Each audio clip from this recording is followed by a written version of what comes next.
I am the Tofu Golem. Please enjoy the video.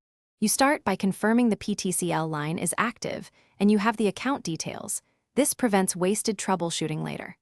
Once confirmed, collect a small screwdriver, wire stripper, the correct RJ11 or RJ45 plug, and a line tester so you can verify continuity. Make sure the modem and any phones are powered off to avoid shorts.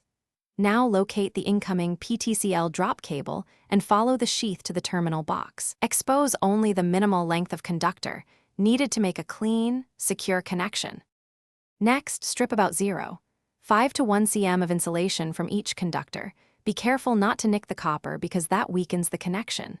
Then match the Ptcl color pairs to the terminal labels on your faceplate or NID. Consistent pairing ensures ring/tip alignment and keeps the signal intact.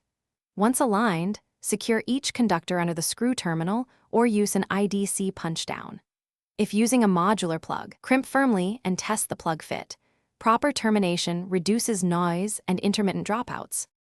Finally, reconnect the modem and phone, then power them on.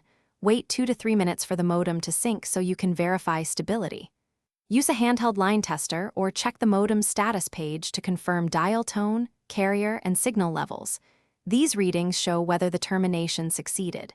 If you encounter problems, make sure to recheck pair order, crimps, and that no conductors are shorting. As a troubleshooting tip, swapping with a known good cable or testing at the demarc point isolates inside wiring from the provider feed. Thanks for watching. Consider subscribing if we helped you today.